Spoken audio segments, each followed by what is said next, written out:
Dear Papa Dudut, mapagpalang araw sa iyo at sa lahat ng nakatutok ngayon sa inyong programa. Tawagin niyo na lamang po ako sa pangalang Fredo. 58 years old nang mangyari ang kwento ko. Nakulong po ako noon dahil nadawit ako sa gulong kinasangkutan ng kumpare ko. Tinulungan ko kasi siya noon dahil pinagtutulungan na siya at bugbog sarado na. Pero noong araw na gumanti yung kumpare ko, doon na niya napuruhan ang kaaway niya. Hindi na ito umabot ng buhay sa ospital. Nang dakpin ako ng mga pulis at nakarating yon sa asawa ko ay inatake po siya sa puso.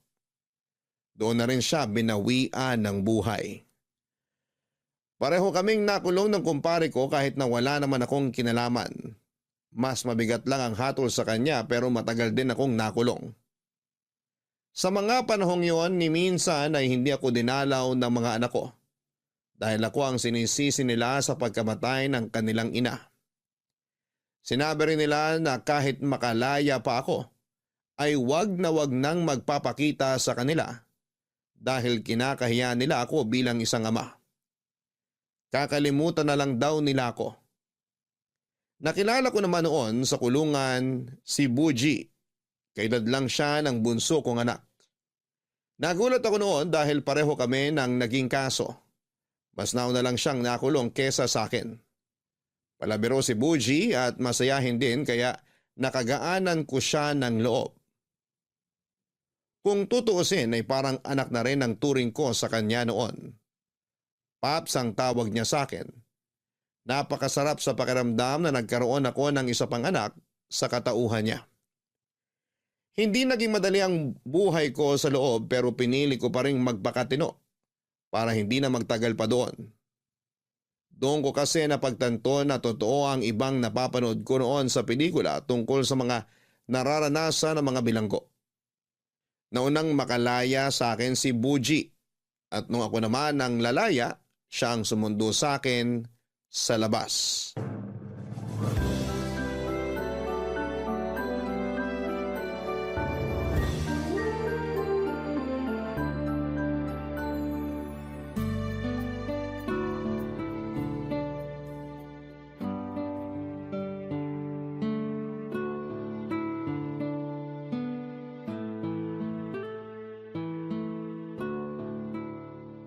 Maligayang pagbabalik sa labas ng selda, Paps. Buji, salamat sa pagsundo mo ha. Akala ko talaga lalabas akong tulala rito. Pwede ba naman yun? Salamat kasi tinupad mo talaga yung pangako mo nung huling dalaw mo sa akin. Siyempre naman, malakas ka yata sa anak-anakan mo. Ay, Paps, nagpaluto nga pala ako ng pansit sa bahay ha. Sabi mo kasi paborito mo yun kaya ayun, bumili ko kahapon ng mga regado. Sakto rin kasi nagpresenta si nanay na magluto kanina kaya maaga ako nakalis ng bahay para maghintay sa'yo dito sa labas. Nakakatuwa ka talagang bata ka. Teka, parang nagkalaman ka. Matik yun, Paps. Siyempre bumawi ko ng kain nung nakalaya na ako. Tsaka namiss ko rin mga luto ni nanay. Nga pala, sa'yo ba yung tricycle na dala mo? Sa tito ko to, Paps. Pinagamit sa akin para may pagkakitaan daw ako. Nagbaboundary na lang ako sa kanya para may kitain din siya kahit papano. Pero minsan, may extra din akong kargador sa palengke. Dami ko kayang racket. Kung gusto mo, Paps, isasama kita. Napakasipag mo talaga. Sakto lang naman, Paps. Pero teka, parang nangayayat kayo ha. Nagkasakit ba kayo bago kayo lumaya? Ako, magkakasakit. Sus, mahihiyang dumapo sa akin yung mga sakit-sakit na yan. Sa kapal ng libag ko, yung sakit na mismo ang matatakot. Alam ko naman na yung mga kagaya natin hindi na tinatablan ng mikrobyo pero mabuti na rin yung nag-iingat tayo. Alalahanin nyo, Paps. Babawi pa kayo sa mga anak nyo. Ano nga palang balak nyo, Paps, ngayong nakalaya na kayo? Ay, ang totoo niyan, hindi ko pa rin talaga alam. Hindi ko kasi maisip kung paano ko lalapitan yung mga anak ko. Naikwento ko naman sa'yo, di ba? Ayaw nila ako makita. Baka nga limot na ako ng mga yun O nga ganyo naman magpaka-negatron dyan, Paps. Pwede naman tayo magplano kung paano mo sila lalapitan Tsaka huwag kang mag-alala. Tutulungan naman kita. Salamat sa lahat, Buji. Hindi ko rin kasi alam kung anong gagawin ko paglabas kung wala ka rito ngayon. wala akong ibang matutuluyan. Siguradong itataboy din ako ng iba naming kamag-anak. Sa mga anak ko naman, wala pa akong mukhang maiharap sa kanila. Eh ano palang tawag nyo dyan? Puwet na tinubuan ng mga mata, ilong at bibig. Puro ka talaga kalokohan. Pero Paps, seryoso. Naniniwala ako na mapapatawa din kayo ng mga anak nyo. Pinagbayaran nyo na yung nangyari. Tsaka tingnan nyo naman. Hindi talaga kayo gumawa ng kalokohan sa loob kahit na sinasalbahin na kayo ng mga kasama natin dun. Alam mo namang ayoko nang magtagal pa ron. Kaya kahit gustong gusto ko nang manuntok, hindi ko ginawa. Malalim yung sugat na iniwan ko sa mga anak ko kasi nawalan sila ng ina dahil sa akin. Kaya hindi ko alam kung paano ako babawi sa kanila at kung saan ako magsisimula. Isa-isa lang muna kasi, Paps. Hanapin mo muna sila. Kapag alam mo na kung nasa na sila ngayon, tsaka tayo mag-isip ng susunod na hakbang mo kung paano mo sila lalapitan at makakausap. Kapag biniglaan mo sila, magagalit lang yung mga yun sa'yo. Tama ka. Pero kakailanganin ko talaga yung tulong mo para makalapit ako sa kanila pagdating ng tamang oras. Sus, no problem sa akin yan, Paps. Oh, sakay ka na. Para matikman na natin yung nilutong pansit ni nanay. Baka ubusan nila tayo sa tagal ng kwentuhan natin dito. O siya, sige. Gutom na rin naman ako. Paps, Bakit? fasten your seatbelts.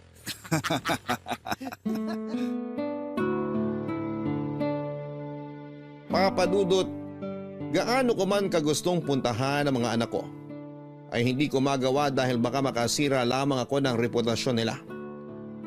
Inalam ko kung saan na sila nakatira at doon ko na nga po nalaman na pareho ng profesional ang mga anak ko. Maganda na ang buhay nila at ayokong masira yon. Kapag nalaman ng mga kakilala nila na kasama nila ang tatay nilang galing sa bilangguan. Ano man ang dahilan ng pagkakakulong ko, kriminal pa rin ang tingin sa akin ng ibang tao.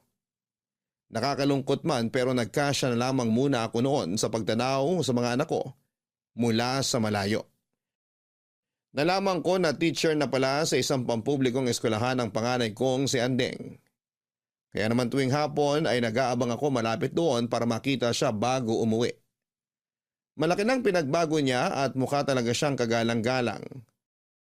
Tuwing umaga naman ay dumadaan ako sa nabiling bahay ng bunso kong anak na si Gael. Nakakatuwa dahil natupad na niya ang pangarap niyang makapagtrabaho sa isang malaking kumpanya gamit ang tinapos niyang kurso. Nakita ko sa isang post niya sa Facebook na nagpapasalamat siya sa mga taong tumulong sa kanya bago siya naging ICT manager. Nalaman ko yon nang mahanap ni Buji ang Facebook account niya. Nagpaturo ako noon na gumawa ng sarili kong account para updated ako sa mga nangyayari sa kanilang dalawa ni Andeng.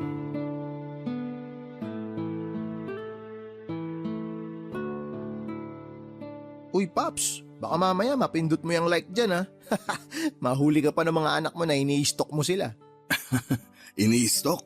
Ni-stalk, parang binabantayan, minamatsagan, ganun. Ganito kasi yan, Paps. Kapag napindot mo kasi yung like dyan, makikita nila yun sa notifications. Pero pwede mo rin namang yan like. Ang problema, swertihan na lang yun kung hindi pa nakikita nung ini-stalk mo. Delikado pala makapindot dito ng di sinasadya kung ganun.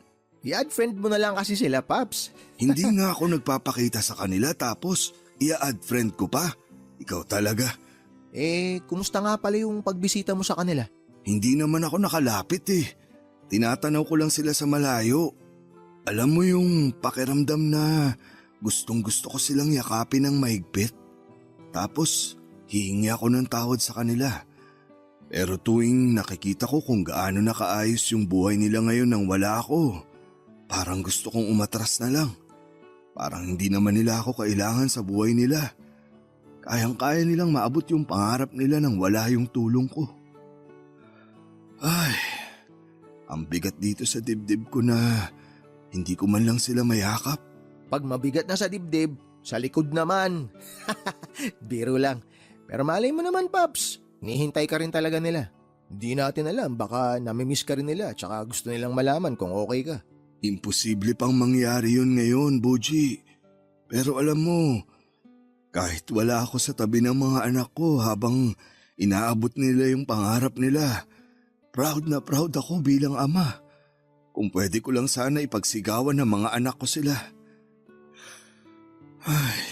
Sa lalim ng buntong hininga mo na yun, Paps, pwede na tayong gumawa ng balon Pero teka, parang namumula yung mga mata mo. Umiiyak ka ba? Medyo naluluha lang. Gustong gusto ko na kasi silang makasama pero ang hirap-hirap. Kung may babalik ko lang sana yung panahon, hindi ko na sana tinulungan yung kaibigan ko. Buo pa sana pamilya ko ngayon at masaya pa rin kami kagaya ng dati.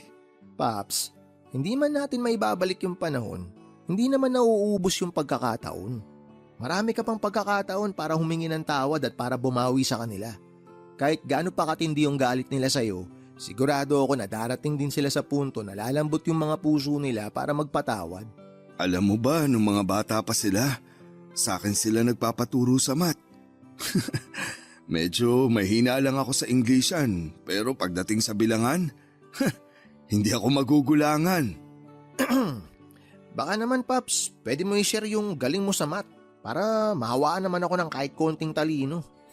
Baka sakaling magustuhan din ako ng babaeng nakukurso na daan ko. Sus, nakatapos ka naman ng high school Nakapasa lang naman ako, Paps, kasi nangongopya ako sa mga klase ko Dinaan ko lang sa karisma ba para pakopyahin nila ako. Nako, pareho kayo nung bunso ko. Ganyan din siya nung elementary. Kita mo na yung diferensya, Paps. Elementary pa siya ganun. Ibig sabihin, matino na siya nung nag-high school siya hanggang college. Samantalang ako, hindi man lang ako lumevel up kahit isang talampakan lang. May iba ako. Hindi mo ba pinapangarap na makatapos ng pag-aaral? Pangarap naman, kaso nga lang, ang hirap talagang mangarap kapag kapos ka sa pera. Di nga ako naniniwala dun sa mga nagsasabi na hindi hadlang ang kahirapan para makapagtapos ng pag-aaral Bakit naman? Wala kaming pera. Kaya ako hindi nakapag-college kasi wala kaming pang tuition. O sabihin na natin na magiging scholar ako. Yung pamasahe at ibang gastusin, hindi pa rin kakayanin. Kaya nung nakapagtapos ako ng high school, kinailangan na kaagad ako ng mga magulang ko na tulungan sila para may panggastos kami. Kaya inuna ko na yung paghahanap ng trabaho hanggang sa hindi ko na naisip na mag-aral ng college. Tapos kakarakit ko, nakulong pa ako. Hayaan mo. Kapag nagkaroon na ako ng magandang pagkakakitaan, tutulungan kitang makabalik sa pag-aaral. Pero Pops, hindi ba masyado na ako matanda para doon? Walang pinipiling edad ang edukasyon, nak. Ang mahalaga lang dun yung kagustuhan mong makatapos ng pag-aaral. 30 ka pa lang naman. Makakahabol ka pa. Kaya mag-ipon tayo para sa pag-aaral mo. Sa kabila ng pangungulila ko sa mga anak ko, kahit papaano ay naibsan yon dahil sa presensya ni Buji. Palagi niya akong pinapatawa kapag alam na nararamdaman niyang naiisip ko na naman ng mga anak ko. Nagkaroon kami ng mga bonding na parang totoong mag-ama. Nakasundo ko rin naman ang pamilya niya dahil mababait din naman sila at hindi na iba ang turing nila sa akin. Naisip ko tuloy na totoo pala na kapag mabuti ka sa kapwa mo ay doble pa yung blessing na darating sa'yo. At hindi pera yung blessing na yon kundi pagmamahal ng isang pamilya na kahit na hindi ko kadugo ay hindi nag-atubiling tanggapin ako. Papadudot kung ano-anong trabaho ang pinasukan ko para makaipon bago ang birthday ni Gael. Noong magkakasama pa kasi kami, may hinihiling siya sa akin na regalo para sa graduation niya. At nangako ako na pag-iipunan ko yon. Ang problema ay nakulong naman ako, kaya hindi ko na yon natupad sa kanya. Si Anding naman sabi niya, kapag nagtuturo na raw siya ay gusto niya ako ang gagawa ng desk na gagamitin niya sa classroom para tuwing nagtatrabaho raw siya, ay naiisip niya ang pagsisikap ko para makapag-aral silang magkapatid. Nakakalungkot lang na madaling binago ng isang pagkakamali yung tingin nila sa akin bilang isang ama. Bago ako makulong ay nagtatrabaho ako sa isang construction site. Naging foreman din ako noon. Pero nang makalaya na ako o may extra lamang ako dahil nahirapan na akong makahanap ng maayos na trabaho. Naranasan ko rin magtinda ng taho at ice cream. Depende kung saan mas malaki ang kita. Tuwing Sabado at Linggo naman, nagkakargador ako sa palengke. Inipon ko lahat ng kinikita ko. Ang iba naman ay binibigay ko sa nanay ni Buji para makatulong din sa kanila kahit papaano. Nakakapagod. Pero ginawa ko na lang na inspirasyon yung pagpapatawad sa akin ng mga anak ko. Pagdating ng araw, Papa Dudut. Sa bawat araw na lumilipas, mas nagiging mahirap para sa akin na tiisin ang pangungulila sa mga anak ko. Kaya naman halos araw-araw ko na silang binibisita nang hindi nila nalalaman. Kagaya nung una ay patanaw-tanaw lamang ako sa kanila. May mga pagkakataong sinusubukan ko na talagang lumapit pero tuwing nakikita ko kung gaano sila kasaya. Parang hindi ko kaya ng puso ko na mapawi ang mga ngiti nila dahil lang sa presensya ko. Walang araw na hindi ko pinagsisisihan ang pakikialam ko sa gulo noon. Kung umawat na lang sana ako at hindi na nakisali pa. Buo pa sana ang pamilya ko. Walang ibang pwedeng sisihin kundi ako lang kaya inaako ko ang lahat ng paninisi na ibinigay nila sa akin. Sa dami ng racket ko, nagkakasakit na rin ako kaya sinabihan ako ni Buji na magpahinga naman muna. Alalang-alala sa akin yung batang yon. Ibinilin pa niya ako sa nanay niya na huwag munang palalabasin ng bahay. Siya muna ang rumakit at hindi ko inaasahan na yung kinita niya ng mga araw na hindi ako makapagtrabaho ay hinulog niya sa alkansya ko. Ayaw niya raw kasing maudlot ang pag-iipon ko noong panahong yon. Papa Dudut, hindi ko namalayan na 1 taon na pala ang lumipas mula nang makalaya ako. Pero hanggang sa pagkakataong yon ay hindi ko pa rin nalalapitan sina Andeng at Gael. Hindi ko pa rin sila nakakausap. Hanggang sa makita ko ang post ni Andeng sa Facebook na nangangailangan siya ng gagawa ng mga sirang upuan at magpipintura sa classroom niya. 1 araw lang naman daw yon, kaya nagkaroon ako ng ideya, Papa Dudut. Uji, marami ka bang gagawin bukas? Mamamasada lang, Paps. Bakit? May hihingin lang sana akong pabor sa'yo, kung ayos lang. Sus, kahit anong pabor pa yan, Paps. Ayos na ayos lang. Nakita ko kasi yung post ni Andeng sa Facebook. Naghahanap siya ng magre-repair ng mga sirang upuan sa classroom niya, saka magpipintura daw. 2 raw yung kailangan niya. Baka pwede ka. Aba, mukhang alam ko na yung plano mong gawin, Paps ah. Sige, sama ako dyan. Pero syempre, kailangan muna natin pagplanuhan yung pagdidisguise mo. Baka hindi pa tayo nagsisimula sa trabaho pinalayas ka na ni Ma'am. Kaya nga kailangan kita roon. Alam ko naman na matutulungan mo ko Wala talagang problema sa akin yung Paps, tutulungan kita. Pero may isang kondisyon lang sana ako. Ano yun, Nak? Kapag ginawa natin yun, ipangako mo sa akin na hindi mo na palilipasin ang 1 taon na hindi pa kayo nagkakausap ng mga anak mo. Naiintindihan ko naman na galit pa rin sila sa'yo hanggang ngayon. Pero hanggang kailan ka magtatago, Paps? Habang tumatagal na iniiwasan mo sila, mas lalo rin nilang nararamdaman na wala silang ama. Anak din kasi ako, kaya alam ko yung mga ganun pakiramdam. Kaya sana, hindi nyo na ito patagalin pa. Ay, tama ka. Kung yan yung kondisyon mo, sige, payag ako. Basta pagbigyan mo lang muna ako sa hiling ko sa'yo. Walang kaproble-problema sa akin yan, Paps. Okay, sige, ganito gawin natin. Ako yung mag-a-apply kay Ma'am Andeng. Ate na lang itawag mo sa kanya. Naku, hindi pwede yun. Teacher siya, Paps. Tsaka hindi pa naman kami magkakilala talaga At higit sa lahat, kapag sinanay ko yung sarili ko na tawagin siyang ate, baka mabuko tayo sa plano natin kapag nagkita kami tapos tinawag ko siyang Ate Andeng. Diba? Naisip mo pa yun? O siya, ikaw nang bahala kung paano mo siya tatawagin. Okay, balik tayo sa plano, Paps. Basta, kapag nandun na tayo, ako lang yung kakausap kay Ma'am Andeng. Ha? At ikaw naman, lalayo ka sa kanya hanggat maaari. Ayos lang yun. Ang mahalaga, nasa iisang classroom lang kami. Makikita ko siya ng mas malapitan. Malay mo, magkaroon ako ng lakas ng loob na kausapin na siya. Alam mo, Paps, nakaka-touch na sana tong plano natin Kaso, para tayong mga siraulo sa parting magdidisguise tayo. Napaghahalataan kung sino yung mastermind eh. Ang luma. Kanina pa ako nakakahalata sa'yo. Parang napipilitan ka lang na sumama sa plano ko. Paps naman, di ka na mabiro. Siyempre sasamahan kita kahit anong mangyari. Nasa likuran mo lang ako hanggat hindi kayo nagkakaayos ng mga anak mo. Baka naman sa kakatulong mo sa akin hindi ka na makapanligaw niyan. Kaya mo yun, Paps. Wala pa rin naman ako natitipuhan eh. Nagbiro lang ako nung nakaraan. Kung may dalaga ka lang sanang anak, siya na niligawan ko. Bakit kasi hindi ka na lang maghanap sa Facebook? Daming magaganda ron ah. Marami talaga.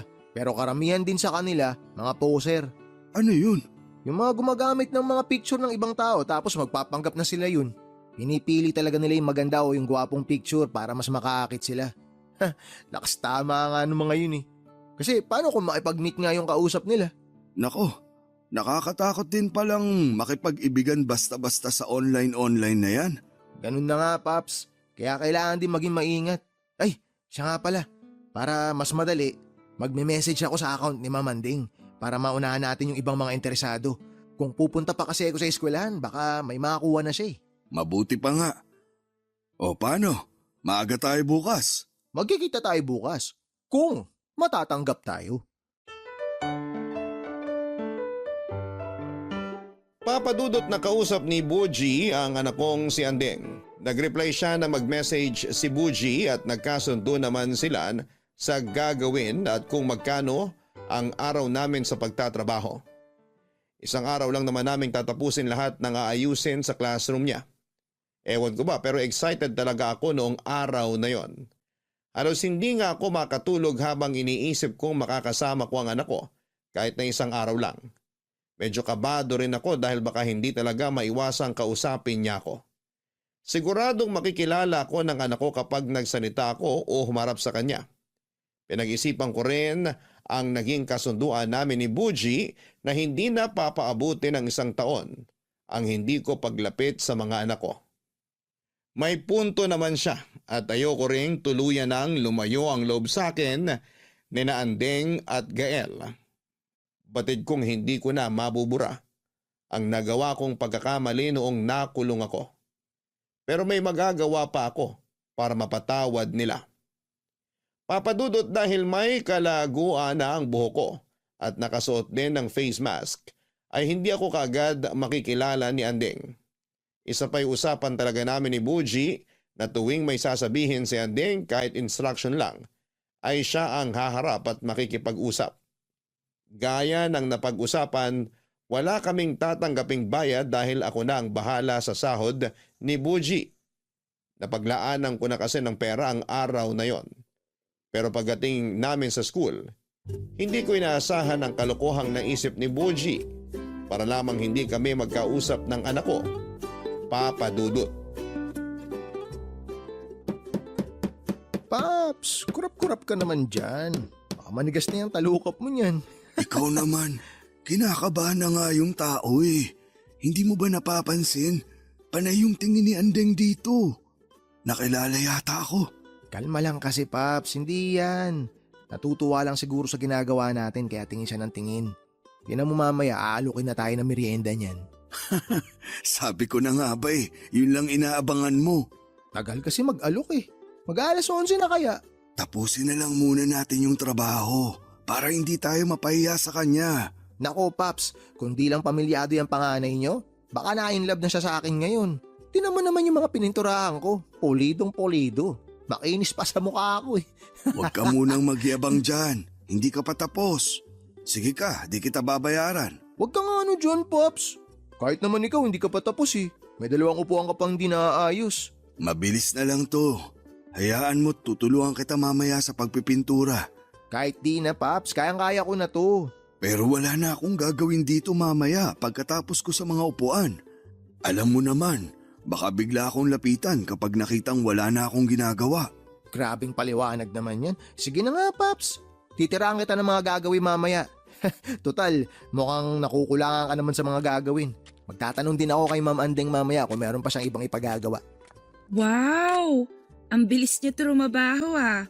Si Manong patapos na. Konti na lang din yung pipinturahan. Kayang-kaya niyo palang tapusin kaagad eh. Mukhang nakukulangan pa nga tong si tatay sa gagawin, ma'am eh. Talaga? Kaso wala na akong ipapaayos eh. Yung mga upuan lang talaga. Baka gusto niyo rin pong ipalinis tong classroom. Ha? Naku hindi. Ako nang bahala sa paglilinis nito. Libre lang po ma'am kung sakali. Ay naku, wag na. Nakakahiya na sa inyo. Kung ano na lang ang napag-usapan natin, yun na lang ang gagawin nyo. Okay? Okay po ma'am, kayo pong bahala. Kung may kailangan kayo, sabihin nyo lang sa akin. Magpapabili ako. Ang totoo po niyan ma'am, meron po talaga kaming kailangan eh. Ano yun? Parang kailangan po namin ng ng ano ma'am, yung malamig na nakabote, tas may straw, tas doon kayo hihigop, tapos malambot na pambara ng lalamunan. Naku, oo nga pala, mag-aalas 11 na. Buti sinabi mo yan. Nalibang na kasi ako sa mga ginugupit kong decorations kanina, kaya hindi ko na namalayan yung oras. Pasensya na ha. Nako, wala pong kaso yun ma'am. Magpapabili na lang ako ng merienda nyo. Okay lang ba kung maghintay pa kayo ng ilang minuto? Opo ma'am, maghihintay kami, wala pong problema. Eh si Manong kaya, baka nagugutom na siya. Ayos lang po siya ma'am, hindi pa po siya nagugutom. Bakit ikaw yung sumagot para sa kanya? Ano ma'am kasi hindi po siya nakakapagsalita. Pasensya na po kayo kung ngayon ko lang nasabi sa inyo. Ano ka ba? Ako nga dapat ang humingi ng pasensya eh. O siya, magpapabili na muna ako ng merienda nyo. Pakihintay na lang sandali. Okay po ma'am, salamat po. Ikaw talaga, Buji. Bakit sinabi mong hindi ako nakakapagsalita? Hayaan mo na Paps, hindi naman tayo nabisto eh. Tagumpay yung plano at tagumpay din yung merienda.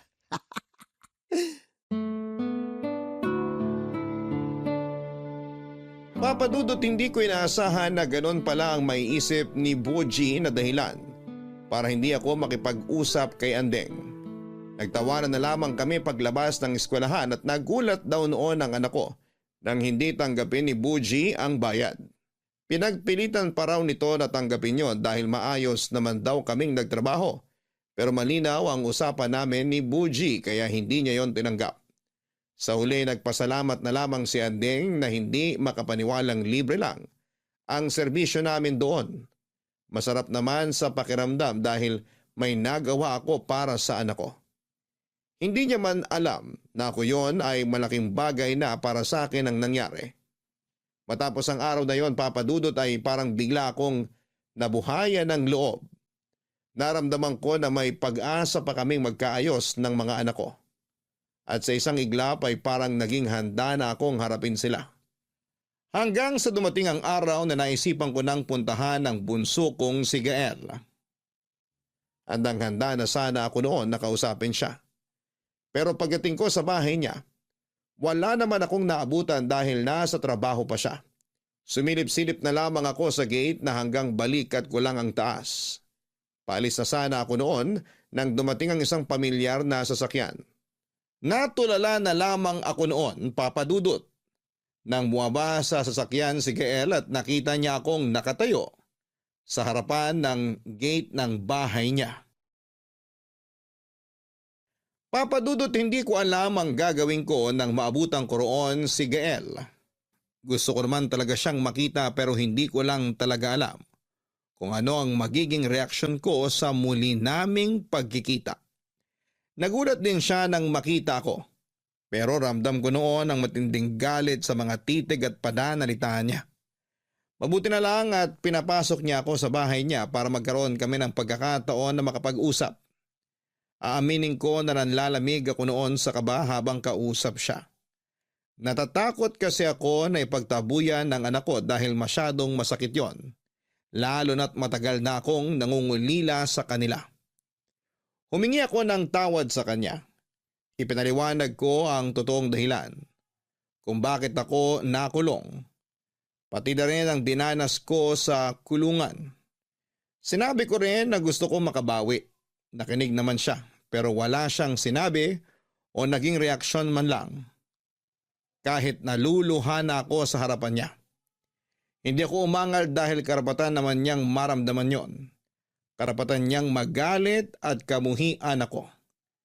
Pero nagulat ako sa sinabi ng anak ko ng mga sandaling yon. Papayag raw siya na makabawi ako sa kanya. Sa isang kondisyon, doon ako titira sa bahay niya at ako na ang mangangalaga roon. Sa madaling salita ay magiging all-around kasambahay niya ako, Papa Dudut.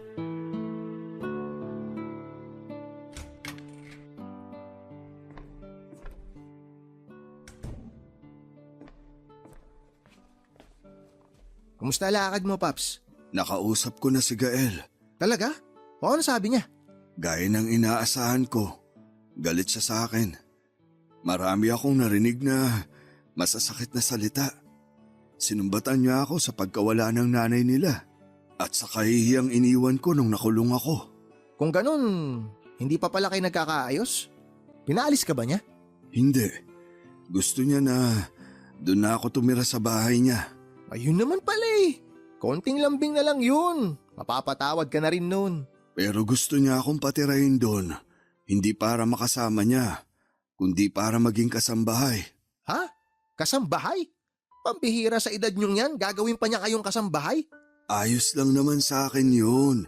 Marami naman akong kayang gawin. Marami kang kayang gawin, Paps, pero tatay ka niya. Hindi ka naman ibang tao na nag-a-apply para mamasukan. Nasasaktan ako sa mga sinabi ng anak ko. Pero ito na yun eh. Ito na yung iniintay kong pagkakataon na makalapit sa kanya. Sigurado na ba kayo dyan? Oo, kailangan ko makabawi sa kanya. At yun ang kondisyon na hiningi niya sa akin. Eh hindi naman porke may kasalanan kayo sa kanya pwede niya na kayong alilain. Hindi naman niya ako aalilain, Nak. Kumbaga, ako lang yung mag-aasikaso sa bahay niya. Kasi busy siya sa trabaho. Tsaka wala rin naman akong gagawin kaya ayos lang yun. Kung bukal sa kalooban yung pagpapatawad, Paps, hindi niya na kayo kailangan pahirapan. Kung ano man yung nagawa niyo noon, napagbayaran niyo na yun sa kulungan. Sa gusto niyang mangyari, parang ikinukulong niya kayo uli. Ay, kung yun lang ang paraan para magkaayos kami ni Gael, titiisin ko na lang muna. Huwag mo kong alalahanin. Ayos lang ako. Paano namang hindi ko kayo aalalahanin? Wala na magpapaalala sa inyo kapag kailangan niyo ng uminom ng gamot niyo. Bibili ako ng cellphone. Kahit yung mumurahin lang, tapos i-add kita sa Facebook. Doon na lang tayo mag-usap. Paalalahanan mo ko lagi. Wala na akong kasabay kumain kapag ginagabi ako ng uwi. Pupunta-punta pa rin naman ako rito. Di naman kita mamimiss. Mukhang hindi nga. Ang bait naman kasi masyado ng bunso mo, Paps eh. Sa ngayon, iniintindi ko na lang muna siya kasi alam kong puno pa siya ng galit. Alam mo, Paps, gets ko naman talaga siya dun sa galit niya. Pero hindi naman ikaw yung mismong pumatay sa asawa mo eh. Oo, pero alam ko naman noon na hindi maganda ang lagay ng asawa ko. May sakit siya sa puso, kaya delikado kapag inatake. Sana naisip ko yun bago ako nakisali sa gulo. Natulungan ko nga yung kaibigan ko. Nawala naman sa akin yung pamilya ko. Sa kagustuhan kong patunayan na isa rin akong mabuting kaibigan. Napabigat naman ang naging kapalit ng nangyari. Sorry, Paps pero hindi naman napapatunayan ng pagkakaibigan sa pagdamay sa gulo. Mas maganda siguro kung inawat nyo na lang sila nun. O kaya humingi kayo ng tulong. Hindi ko na yun naisip nun kasi nagkakagulo na. Nadala ako ng emosyon ko nung nakita kong bugbog sarado na yung ninong ni Gael. Ang kaso, nabugbog din kayo dun sa loob. Naranasan nyo pa na dapuan ng malalaking lamok. Yung mga lamok na hindi na tinatabla ng katol.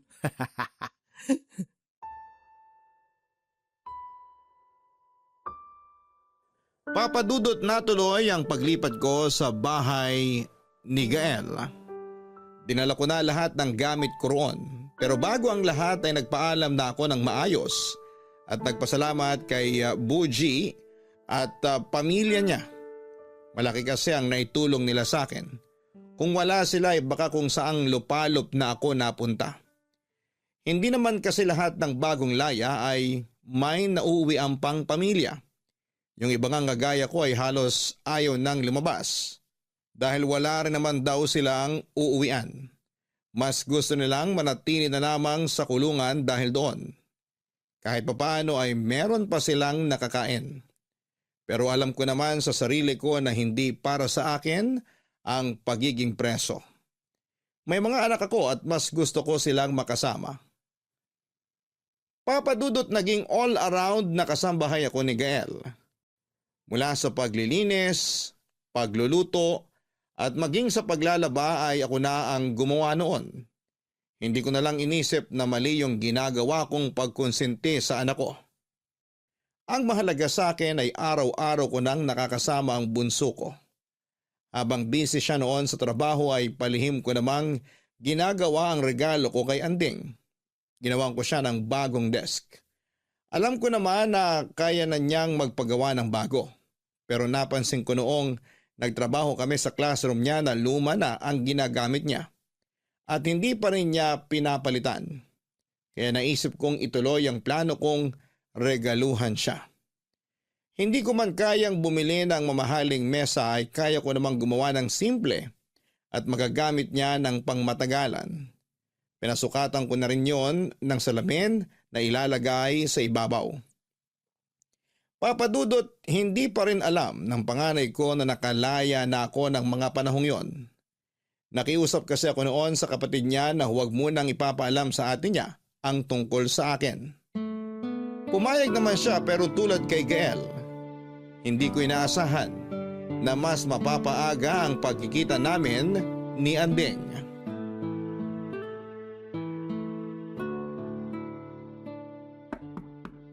Mukhang may bisita si Gael ah. Ay, nakakahiya naman. Hindi pa ako tapos maglinis ng bahay. Sandali lang! Sino po sila? Anding? Tay? Nakalaya na kayo? Oo. Pasok ka, anak. Si Gael, nasan siya? Pumasok na ako kasi nakabukas naman yung gate. Sinadya kong hindi isara yung gate. Maglalabas kasi ako ng mga basura.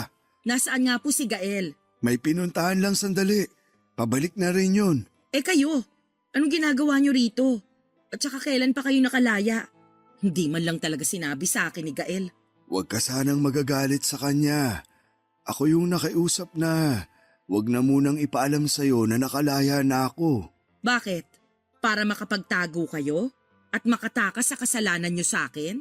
Anak, hindi ako nagtatago. Pinagbayaran ko na yung kasalanan ko sa kulungan. Kaya ngayong laya na ako, gusto kong pagbayaran naman sa inyo yung pagkukulang ko bilang ama. Hindi lang pagkukulang bilang ama yung kailangan ninyong pagbayaran. Pati yung pagkamatay ni nanay. Kung hindi dahil sa inyo, buhay pa sana siya. At nakakasama pa namin ni Gael. Patawarin niyo sana ako, anak. Hindi ko naman ginustong mawala ang nanay niyo. At sising-sisi na ako sa ginawa ko. Kahit 1,000,000 beses ka pa magsisi sa ginawa mo noon, hindi mo na maibabalik ang buhay ni nanay. Alam ko, anak. Pero nandito na ako. Sabihin mo naman sa akin kung anong pwede kong gawin para mapatawad mo na ako. Kahit ano, gagawin ko para sa'yo. Alam nyo, mas matatanggap ko pa kung hindi ka nalang nakalaya. Pero gusto ko pang makalaya, anak. Gusto ko pa kayong makasama. Hindi nyo na kami makakasama. May sarili na akong pamilya, kaya hindi na kita kailangan sa buhay ko. Si Gael, sa tingin nyo ba, patatagaling ka niya rito? Kapag nakabalik na yung asawa at anak niya, baka paalisin ka rin niya. Pero bakit wala rito yung asawa at anak niya? Labas na kayo ron.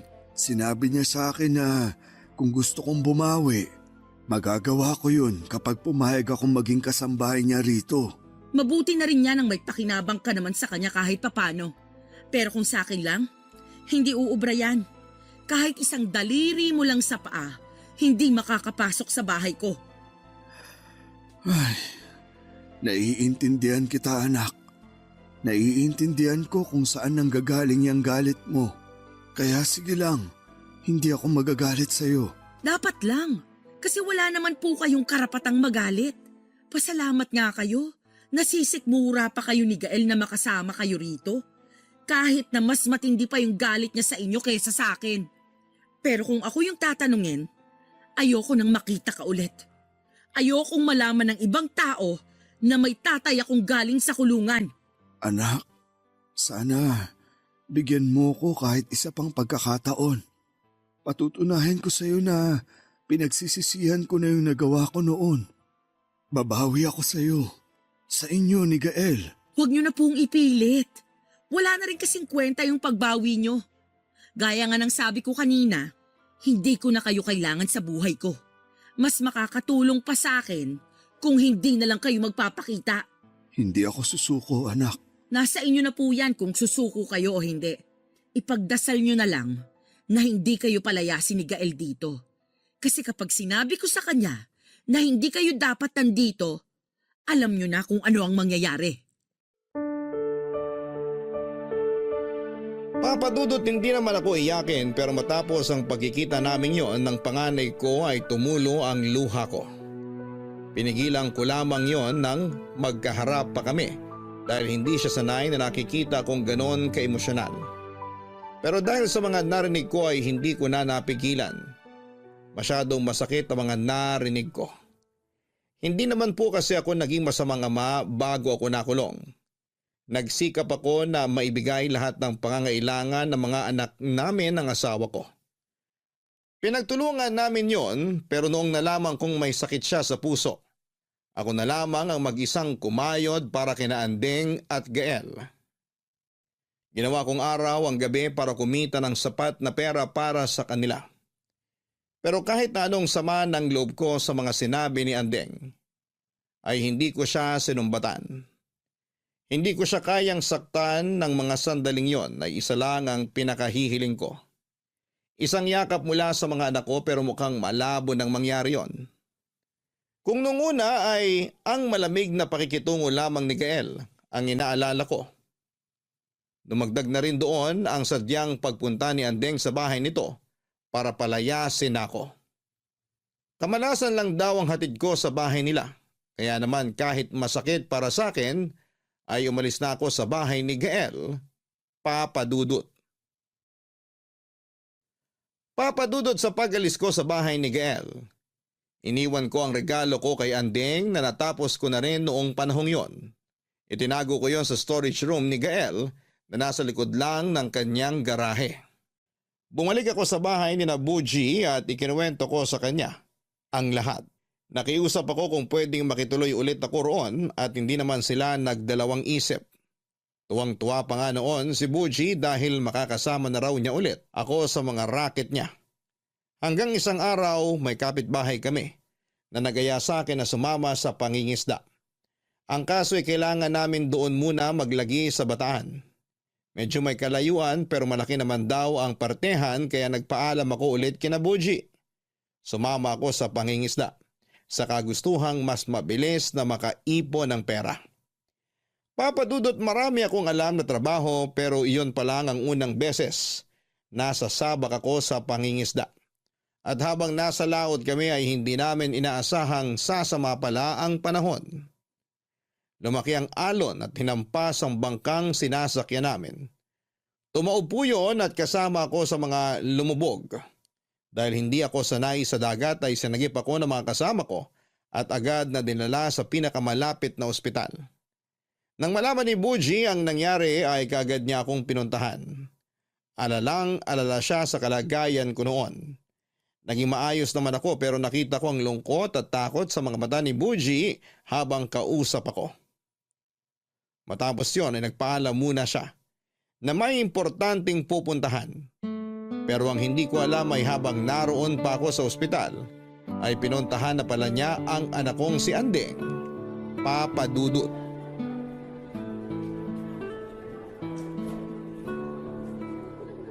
Mamandeng! Uy, ikaw si Buji, tama? Opo, Buji nga po. O ba't ka nandito? Kailangan mo ba ng trabaho? Hindi po. Pumunta po ako rito para sana makausap kayo, ma'am. Tungkol saan? Tungkol ba to dun sa ginawa nyo nung nakaraan na hindi kayo nagpabayad?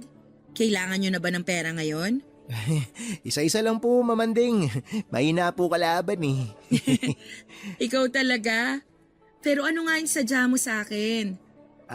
Ma'am, naalala niyo po ba yung lalaking kasama ko na nag-repair ng mga upuan? Oo naman. Naalala ko pa si Manong. Kumusta na nga pala siya? nasa ospital po siya ngayon eh. Ha? Anong nangyari sa kanya? Sumama po kasi siya ng mga isda. Tapos inabutan po sila ng sama ng panahon sa laot kaya tumaob po yung bangkang sinasakyan nila. Diyos ko. Kumusta na ba ang lagay niya ngayon?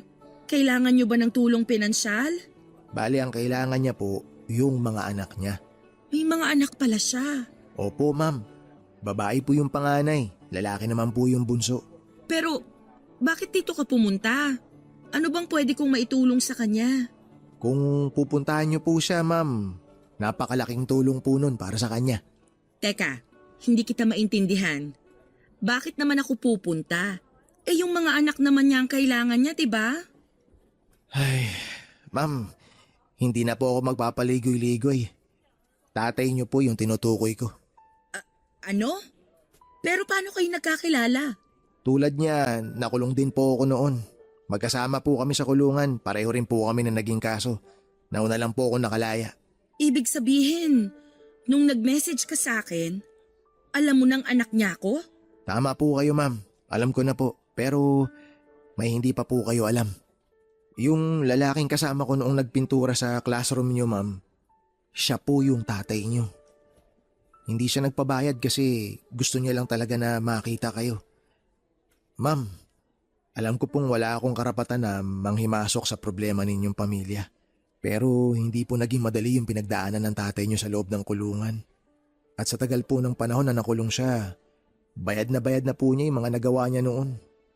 Yung pagkawala po ng nanay ninyo, hindi niya naman po yung ginusto. Mahal na mahal niya po kayong lahat.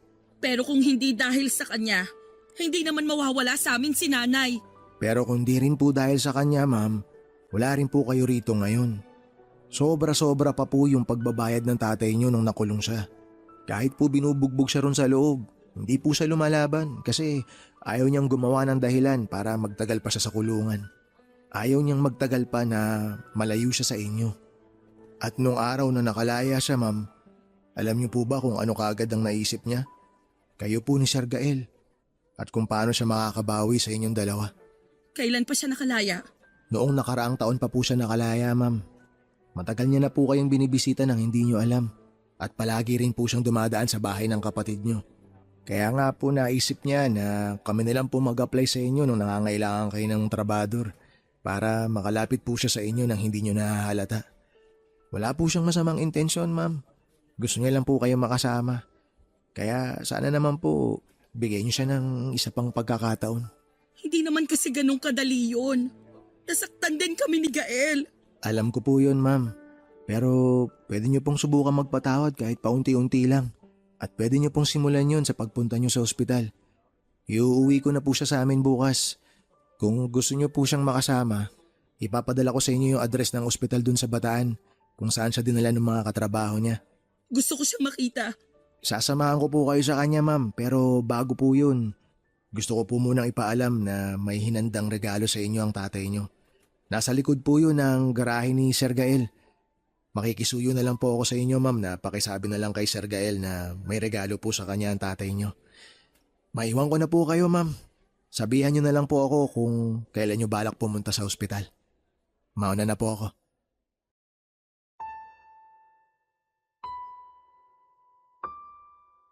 Papadudot nang i-discharge na ako sa ospital ay napansin kong kakaiba ang ikinikilos ni Buji.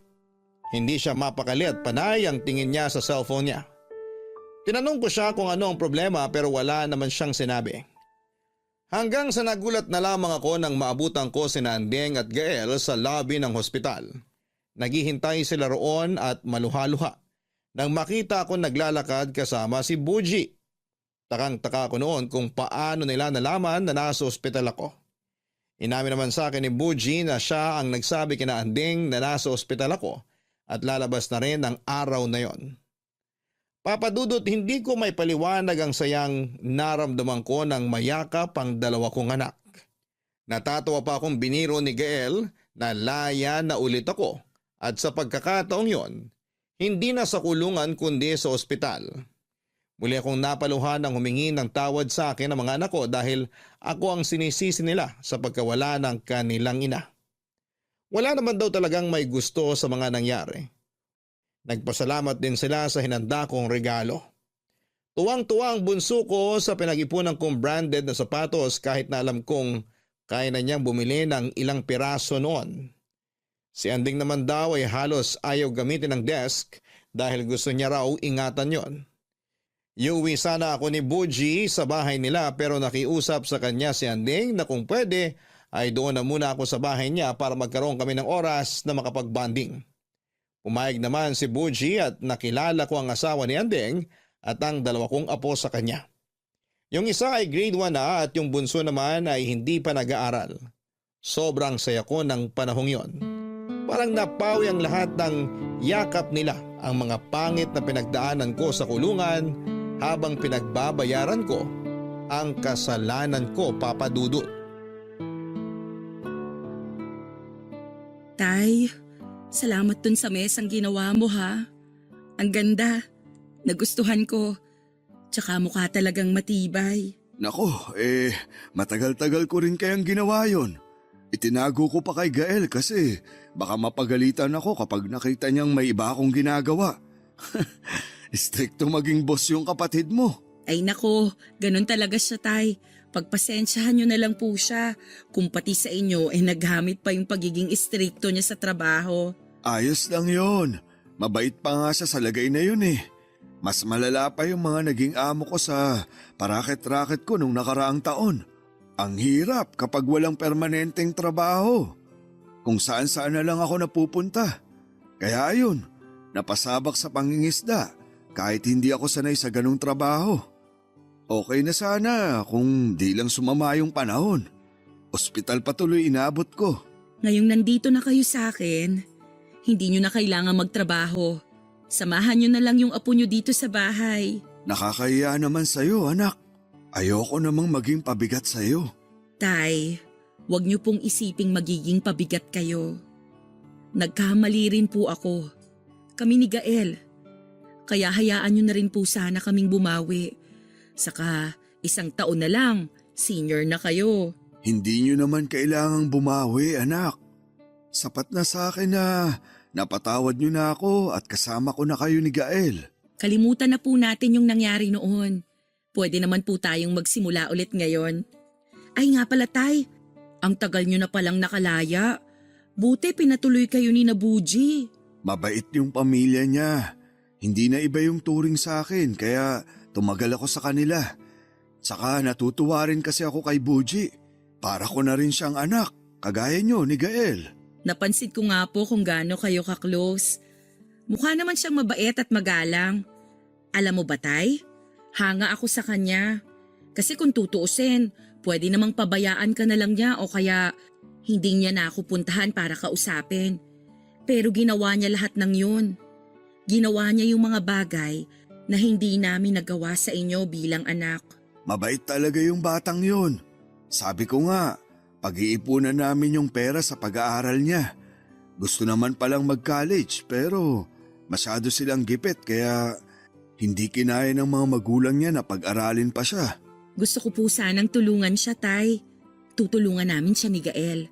Pwede naman siya sa State University. Talaga, anak? Naku, matutuwa yung batang yun.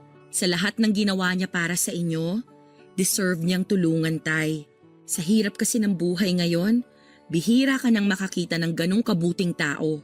Yung ituturing kang pamilya kahit hindi ka nila kadugo. Tama ka, anak. Kaya hindi ako magdadalawang isip na ituring na rin siyang pamilya, tay. Happy birthday, Pops! Buji! Birthday ko pala ngayon. Nawala na kasi sa isip ko. Oh, bawal magdrama. May dala akong regalo para sa'yo. Hindi to mamahalin pero pinag-ipunan ko talaga para sa ito, Pops. Tsaka ito, bumili rin ako ng cake. Laki, di ba? Pero joke lang, di ako bumili nito. Pinabili sa akin ito ni Ma'am Andeng. Salamat mga anak. Nagabala pa talaga kayo. Basta para sa'yo, Pops. Ikaw pa ba? Si Gael, pupunta rin ba siya? Parating na rin si Gael, tay. May dinaanan lang. May sorpresa siya sa'yo. Excited ka na ba? Kahit walang sorpresa, excited pa rin ako kasi makakasama ko kayong tatlo. Papa Dudut, hindi ko inaasahan na may inihanda palang sorpresa sa akin sina Anding, Gael at Buji. Hindi ko na rin kasi naalalang birthday ko pala noong araw na yon. Hindi ko inaasahan na magkakasundo silang tatlo. Tinupad nila ang pangakong pag-aaralin si Buji. Nag-enroll siya sa isang state university at sinuportahan naman siya ng 2 kong anak. Ni sa panaginip ay hindi ko naisip na mangyayari ang bagay na yon. Pero dahil sa pagpapatawad ng mga anak ko, naging maayos ang lahat at nangyari ang higit pa sa inaasahan ko. Sa kasalukuyan ay nandito na lamang ako sa bahay ni Andeng. Nagpresenta ako na maging tagahatid ng bunsong anak niya sa kinder dahil naiinip ako sa bahay kapag walang ginagawa. Hindi yun naging problema sa akin dahil mahal na mahal ko ang mga apo ko. Papadudod sa lahat ng nangyari ay na-realize ko na kahit na ano pang pagsubok ang pagdaanan sa buhay, palagi pa rin may magandang bawi ang Diyos, basta't nananatili lamang ang pagkakaroon ng mabuting puso. Hanggang dito na lamang po ang kwento ko, Papa Dudut. Maraming salamat po sa inyo at sa Barangay LS sa pagbabahagi nito. Pagpalain po sana ang inyong istasyon. Ang inyong forever kapuso at kabarangay, Fredo. Mga kabarangay, ang pagiging pamilya ay hindi lamang nakabase sa isang apelyido. Minsan kasi kung sino pa. Yung hindi mo kadugo ay yun pa ang mas may matinding malasakit sa iyo. Huwag tayong magdalawang isip na maging mabuti. Hindi dahil naghihintay tayo ng kapalit, kundi dahil hindi natin alam kung gaano kalaki ang epekto ng simpleng kabutihang maibibigay natin sa buhay ng isang tao. Sa kwento ng sender nating si Fredo ay nakahanap siya ng pamilya sa katauhan ni Buji at ng pamilya nito. Dahil kay Buji ay muli niyang nakasama ang mga anak niya.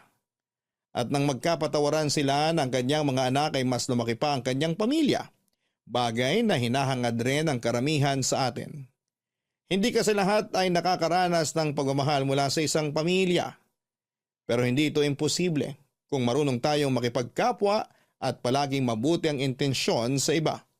Hanggang sa muli, ako po ang inyong si Papa Dudut sa mga kwento ng pag-ibig, buhay at pag-asa sa Barangay Love Stories number 1. Dear Papa Dudut, magandang araw po sa inyong lahat at sa lahat ng mga nakikinig sa Barangay Love Stories. Palagi po ako nakikinig sa Barangay LS lalo na't bago ako sa school. Ako po si Jim, 20 years old na po ako sa ngayon at nasa 3rd year college na. Nangyari ang kwento ko last year. Nag-iisang anak lamang po ako at maaga pong nabiyuda ang aking nanay. Bata pa po ako noong mawala ang tatay ko. Mama Jello ang tawag namin sa mama ko. 46 years old siya noong nangyari ang kwentong ito. Napakabait po ng nanay ko. Hindi na po siya nag-asawa at sa akin na lamang ibinigay ang lahat ng atensyon. Hindi naman po siya mahigpit at malaki ang tiwala niya sa akin. My best friend po ako at hindi naman po imposible pero nang yayari naman po na magkaroon ng babaeng best friend ang isang lalaki. Siya po si Jean at nagsimula ang pagkakaibigan namin mula pa noong 1st year high school kami. Hindi namin alam kung bakit nag-click kami ng ganon kabilis. Ako ang tagapagtanggol niya at siya naman ang tagapagtanggol ko. Wala pong emosyonal na damdamin ang nabuo o nabubuo sa amin. Mas tinuturing namin ang isa't isa bilang magkapatid. Kaya nang magkolehiyo kami ay napagkasunduan namin na mag-aral din sa isang eskwelahan at kunin ang kurso na totoo naman na gusto namin para sa sarili namin. At hindi dahil pinakikisamahan namin ang isa't isa. Mascom po ang kurso namin at pareho kami ng major. Si Jean po ay anak ni Papa Ton. Yun po ang tawag namin sa kanya. 47 years old siya noong panahon na yon. Hindi namin alam ni Jean kung dahil ba sa parehong estado ng magulang namin kung bakit kami nagkasundo. Dahil si Papaton po ay maagang nabiyudo at hindi na din nag-asawa. At siya na lang din ang solong bumuhay at nagpalaki kay Jean. Gaya ng mama ko ay napakabait ni Papaton. Tanggap din nila ang pagiging magkaibigan at halos magkapatid namin ni Jean. Ganon po kami ni Jean, pero kahit po ganon na kami na sobrang magkadikit ay may mga bagay pa din sa buhay namin na hindi pa nagkokonekta. At yan po ang ikukwento ko sa inyo, Papa Dudut.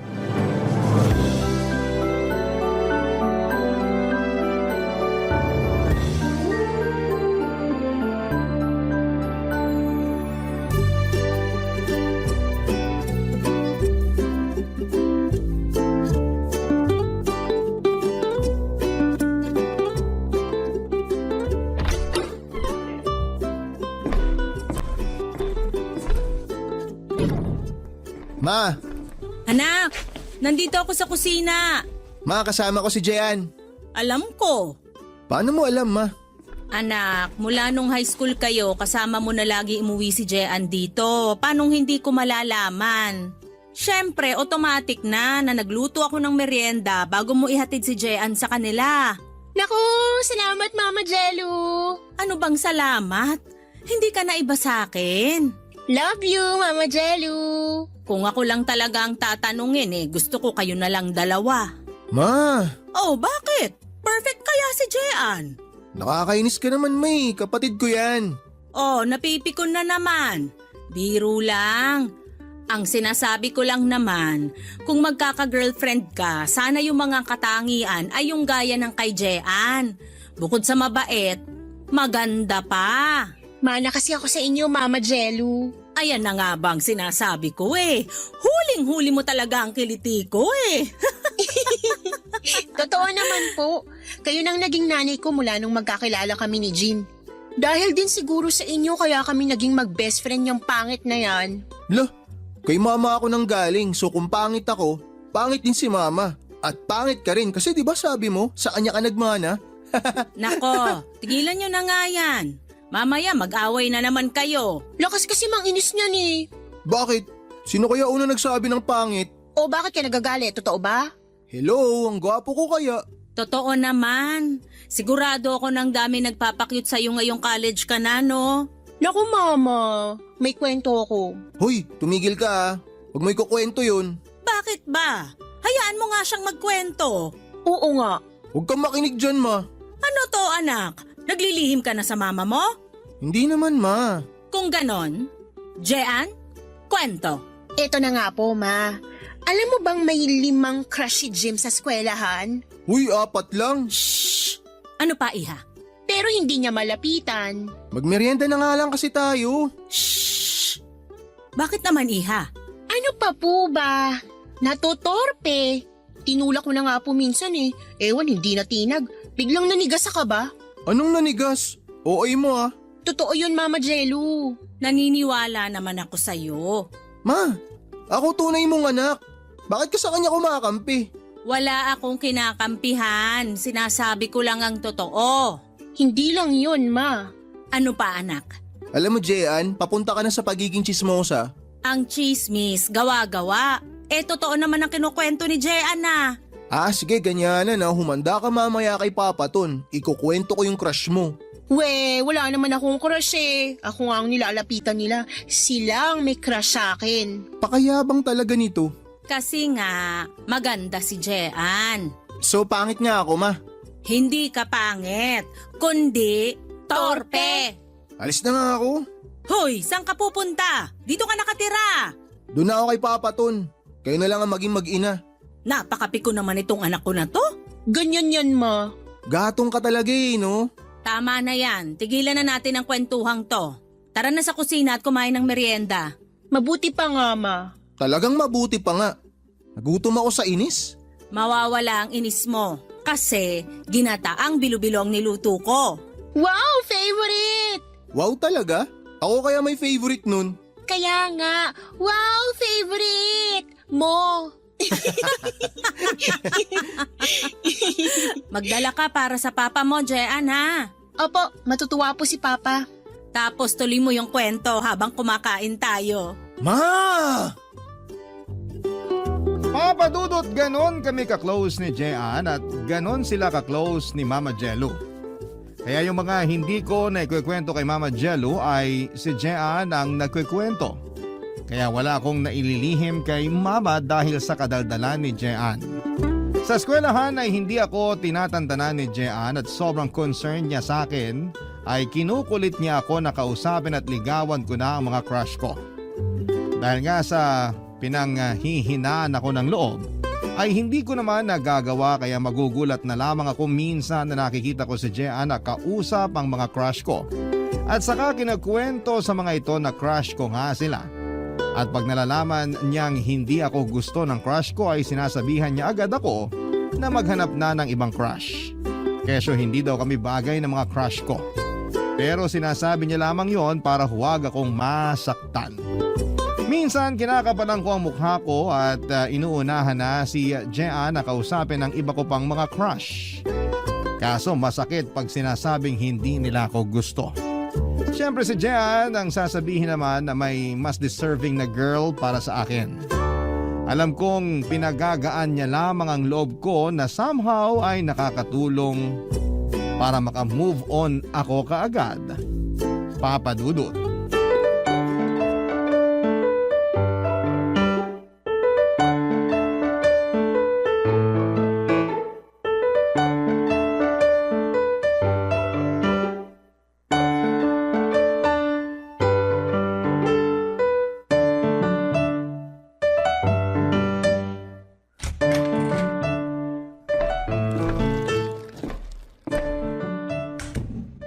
Papa, nandito na kami. Hello mga anak. Hello, Papa Ton. Jim, bukas ha? Opo, Basketball na naman. Water girl na naman ako. buti nga water girl ka eh. Eh pag kayo ni Mama nagchichismisan, pulutan ako. Hayaan mo na sila anak. Basta tayo magbabasketball. Hay nako. Anyway, Papa, eto may nilutong bibingka si Mama Jello. Wow naman! Walang palyang mama jello mo sa pamerienda. Madami po sana yan, halos kinain lang ni Jean lahat. Patawa ka. Oh, ayan na naman kayong dalawa. Mamaya ko nakakainin to pagtapos maghapunan. Naku Papa Ton, pag di mo yan kinain ngayon, sigurado si Jean nakakain yan mamaya. Epal ka talaga. At least nakaganti na ako sa pangiinis niyo sa akin ni Mama. Inaapi ka ba anak? Sus, pa-victim yan, Papa. Hoy, pa-victim ka dyan. Opo Papa Ton, inaapi nila ako. Kawawa po ako sa kanila ni Mama. Jean? Kinukwento ko lang naman ang mga crush nun sa eskwelahan. Jim anak, bakit hindi mo nakukwento sa akin yan? Kaya nga po, torpe. Jean, walang torpe. Meron po, Papa. Ayan, kaharap mo. Kita mo na pa, ganyan yan. Jean, wag mong ganyanin si Jim. Paghihinaan niya ng loob lalo. Dapat sinusuportahan mo siya. Hindi naman po, Papa. Sinusuportahan ko naman po siya eh. Opo Papa, suportado naman ako ni Jean. Yan, ganyan nga. Dapat ganyan ang magkapatid. Oh, nadinig mo, Jim, ha? Dapat ganon, nagtutulungan. Oo na. Sige, simula bukas, tutulungan na kita sa mga crush mo. Ano? Papa, hindi totoo yan. Wala akong crush. Biro lang pa. Joke lang yun. Pero anak, dapat sa edad mong yan may crush ka na. Oo, Normal lang naman ang magka-crush. pero wala po talaga akong crush. Pero alam mo Papa Ton, ang dami may gusto dyan kay Jean. Ano? Papa, yung totoo. Okay lang ba na magka-crush o hindi? Siyempre okay lang. Sa'yo, kasi lalaki ka. Pero sa amin mga babae, hindi. Lola, ikaw ba yan? Ang tanda ng utak ah. Oo nga naman anak. Sabi ko nga normal lang yon. Pero dapat sinasabi mo sa akin. Papa, unang-una, wala nga akong crush. Sila ang may crush sa akin. Pangalawa, kung magkaka-crush man ako, dyan pa lang kay Jim salang-sala na. Talaga? Matapos salain ni Jim, kikilatisin ko muna. Para namang sinasabi niyo din na wag na akong magka-crush. Hindi ganon anak.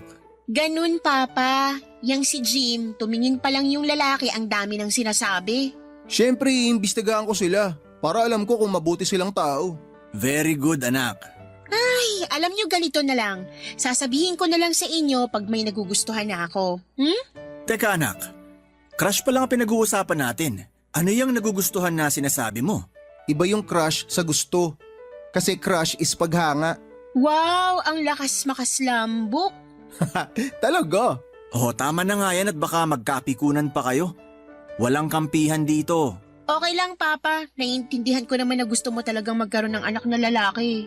Uy, nagsiselos. Nagseselos ka, anak? Hindi po. Kasi si Mama Jello naman na gustong magkaanak ng babae ang kakampi ko. Ayun, inamin mo rin na nagkakampihan nga kayo ni Mama. Bakit? Kayo din naman ni Papa. Tama na yan. Wala ako ni isang paborito sa inyo. Kasi paborito ko kayong pareho. Kaya kainin mo na yung paborito mong kakanin at baka makain ko pa. Sabi na nga be, ikaw talaga titira sa pasalubong ni Papa. Jim, nandyan na yung itinabi kong paksiw. Dalhin mo na. Ulam nyo ng mama mo mamaya. Wow, salamat Papa Ton. Ito nga po pala yung pinaglagyan ng minudo kahapon. Salamat daw po, sabi ni Mama. Nako, salamat din sa mga merienda ka mo. Uwi na po ako. Baka maikwento ko pa si Edmond eh. Sino si Edmond? Ay, wala yun, Papa. Umalis ka na nga, Jim, kung ano-ano sinasabi mo. Sige po, uwi na ako. Bye-bye.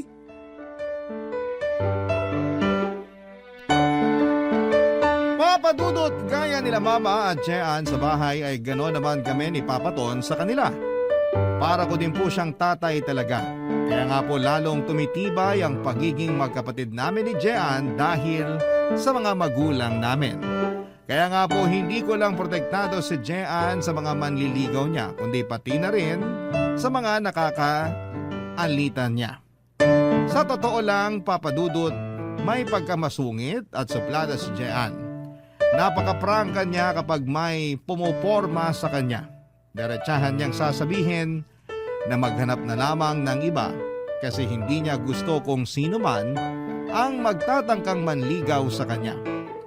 Isang araw na pinakiusapan ako ng teacher namin na tulungan siya sa pag-check ng test papers namin. Kaya nag-usap kami ni Jean na magkita na lamang sa isang milk tea shop sa labas ng eskwelahan. Doon ko na lamang siya nadaanan pagkatapos kong mag-check ng test papers. Malapit lang naman po yun sa eskwelahan para sabay pa din kami na uuwi. Kaso nga po dahil sa katarayan ni Jean ay may isa siyang manliligaw na napahiya noon. Hindi po taga-school namin ang sinabi kong lalaki. Tagalabas po ito at nagka-crush kay Jean. Ayun nga po dahil sa napahiya niya ay nagtanim ito ng galit sa kanya. Nawala naman po sa isipan ko yon.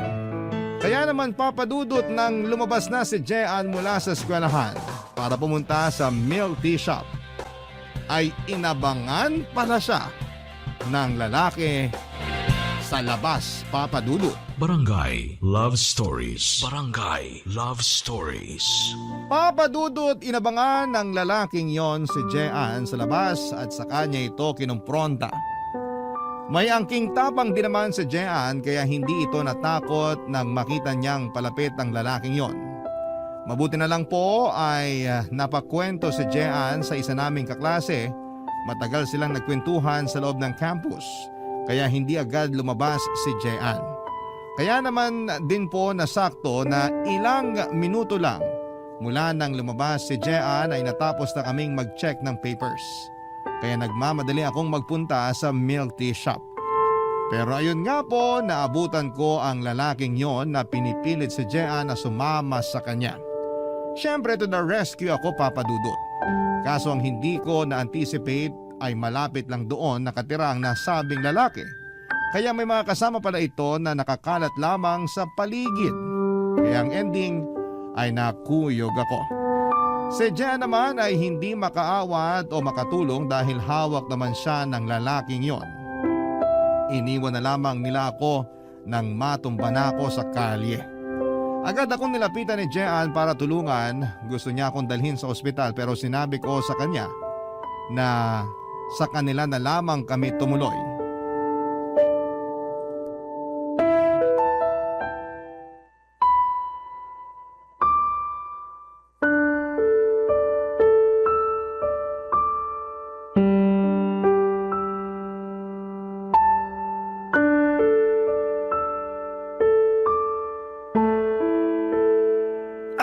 aray ko po. Sorry.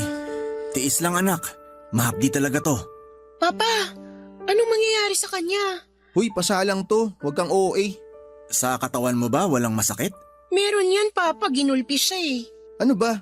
Concerned ka ba o inaasar mo ako? Nakakainis ka. Bakit naman kita aasarin? Nagulpi ka nga. Bunganga mo anak. Totoo naman, Papa. Nandun ako't kitang-kita ko. Hello? Lumaban naman ako. Marami lang sila.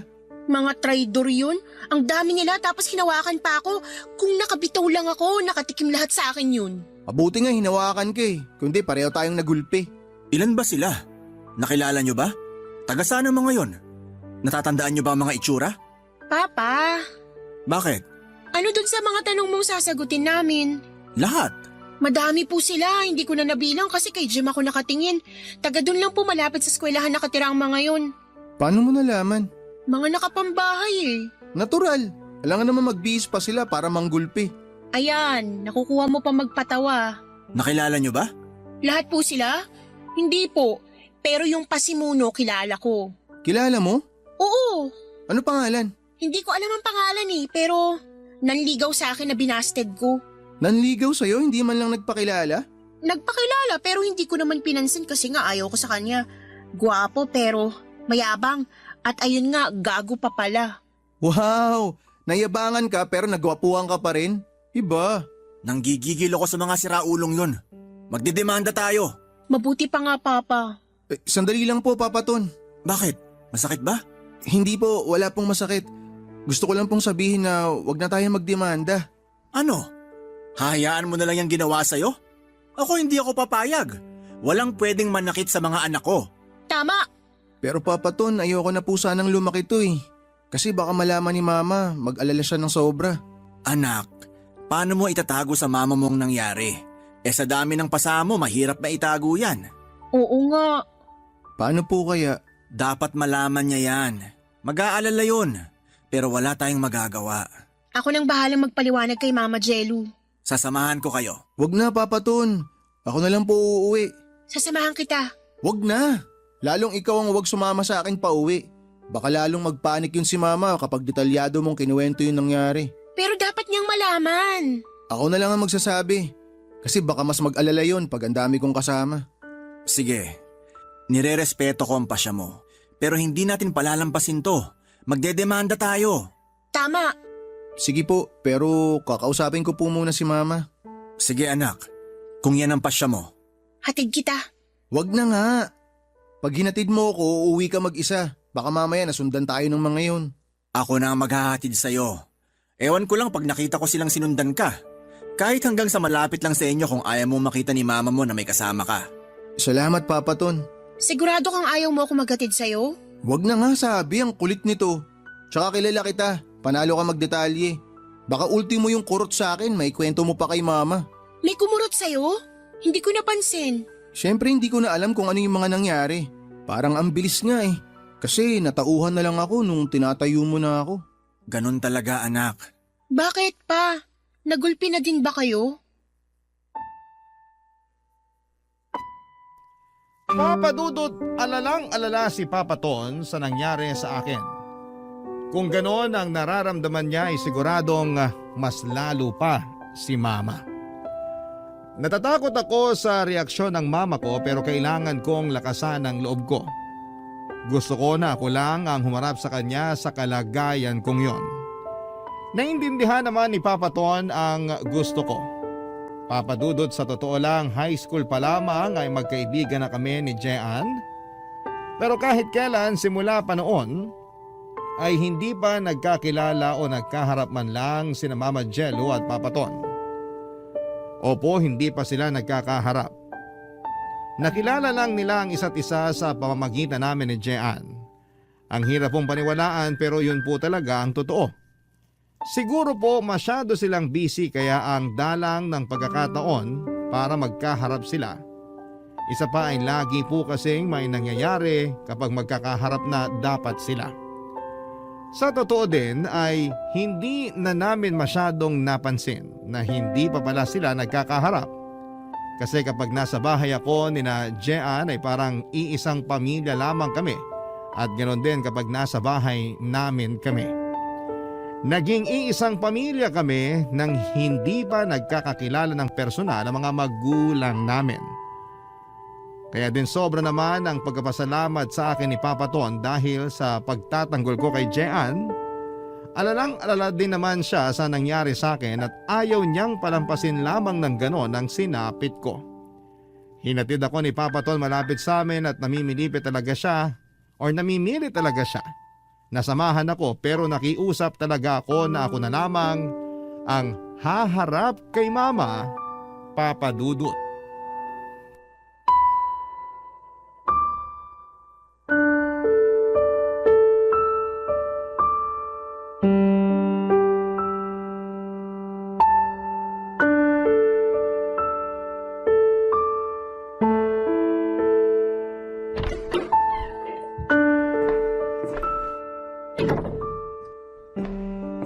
Jim, anak, ikaw na ba yan? Opo, Ma. Sandali at matatapos na ako dito. Papuntahin mo dito si Jean. Hindi ko po siya kasama. Ha? Bakit? Ay, anak! Ano nangyari sa'yo? Ma, relax ka lang. Relax. Paano? Sa itsura mong yan. Diyos ko, anak, ano bang nangyari? Kasi Ma, Halika, pupunta tayo sa ospital. wag na. Anong wag? Ginamot na ako ni Papa Ton. Alam ng papaton mo to? Opo, siya po nagatid sa akin kanina. Gusto nga niya akong samahan dito sa bahay pero ako na yung nakiusap na wag na. Baka kasi lalo kayo magpanik pag nakita niyong may kasama ako eh. Kahit wala kang kasama, nagpanik pa din ako. Pero hindi katulad pag may kasama ako. At kailan naman nangyari yon? Hindi niyo na siguro naaalala pero nung bata ako, nahulog ako sa puno. Tapos yung mga kalaro kong puro OA, binuhat ako, dinala ako dito sa bahay. Hindi ba nagsisigaw pa rin kayo kahit na sinabi ko na sa inyo na 2 feet lang yung kinahulugan ko? Taas ng reaksyon nyo nun. Mas mataas pa yung reaksyon nyo kaysa sa kinahulugan ko eh. Matagal na yon. Saka kasi naman yung mga kalaro mo lahat naghihiyawan ng naaksidente si Jim, naaksidente si Jim. Yung iba nagiiyakan pa. Sino ba naman ang hindi magpapanik nun? Kaya nga ayaw ko na may kasama ako pa uwi. Bakit? Tingin mo ba o din magre-react ang papaton mo? Oo nga po no. Pero hayaan nyo na. Teka nga, nililibang mo ko eh. Ano bang nangyari? Bakit ba may mga pasaka? Naaksidente ka ba? Hindi po. Ano? Si Jean po kasi. Si Jean ang may gawa niyan? Ma, ang OA mo naman eh. Patapusin mo muna kasi ako magkwento. Ay sorry na. Sige, anong nangyari? Si Jean kasi nakita kong binabastos. Siyempre hindi naman po ako papayag ng ganun. Kaya sinugod ko yun ang babastos sa kanya. Malaki ba? Mas malaki pa ako. Malaki ka pa, pero nagulpi ka. Ma, madami kasi sila. Okay. Teka, nasan yung mga yan? Halika, ituro mo! Ma, pwede po bang bukas na lang? Magpahinga na lang muna tayo kasi gabi na. Hay anak, sigurado ka bang okay ka lang? Wala ka bang nararamdaman? Itong mga pasako lang ang iniinda ko. Medyo masakit pa. Sa loob mo, wala bang masakit? Di ko naman sila kaklose eh. Bakit naman po sasakit ang loob ko sa kanila? Ay, pilosopo ko talaga. Ibig kong sabihin, internal. Sa tiyan, sa ulo, wala ka bang nararamdaman? Pilay, wala ka ba? Wala naman po ma. Sige, magbihis ka na muna. Kaya mo ba? Opo, kaya ko.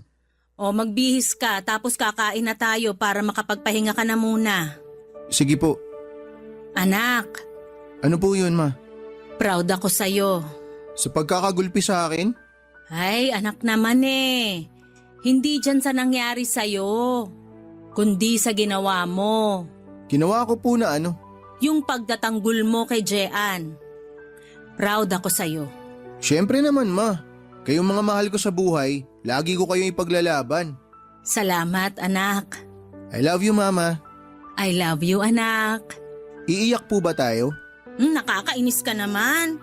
Paiyak na nga ako eh. Ma, maghahain ka na lang para wag ka nang umiyak. Magbibihis na lang muna ako.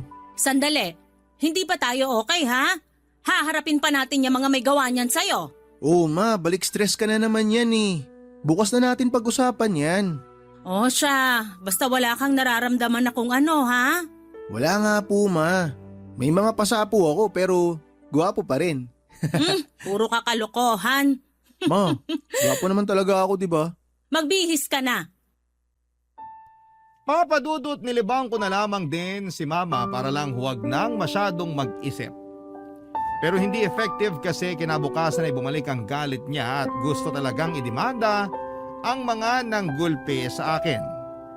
Ayoko na din po sana para walang gulo pero mapilit si Mama. Isa pa si Papaton din ang gustong ituloy ang demanda kaya wala po akong ligtas. Inireport namin sa barangay ang mga nangyari, may CCTV sa paligid kaya naman nalaman nila kaagad kung sino-sino ang mga involved. Ipinatawag kami sa barangay dahil nandun na daw ang may mga gawa. Hindi na kasama si Papaton dahil sa importanteng event sa trabaho. Pero si Mama nandun para samahan kami. Papadudot sa barangay ay medyo mainit ang tensyon dahil galit si Mama. Pero napatahimik din siya nang makita ang mga gumulpi sa akin. Papadudot doon ko lang din nakita ng matagal ang mga gumulpi sa akin. Puro pala sila mga bata. Kaya ang barangay ay nakiusap na lang sa amin na magkaayos na lamang doon. Dahil nga sa mga puro minor de edad ang mga involved. 17 years old po ang pinakamatanda sa kanila. Napatingin na lamang sa akin si Mama at alam ko na ang sinasabi ng mga tingin niya. Tumango na lamang ako sa kanya, Papadudot. Si Jen din ay tumango. Sinabi na lang ni Mama na mag-sorry sila sa amin at mga kung hindi na uulitin ang ginawa nila. Sa amin man o sa kahit na kanino. Nangako din ang mga magulang nila na pagsasabihan sila kaya umuwi na lamang kami ng payapa. Umiral din ang pagkananay ni Mama. Kaya naman yung puso niya ay naawa din nang makitang mga bata pa pala ang mga salarin sa panggugulpi sa akin. Barangay Love Stories. Barangay Love Stories.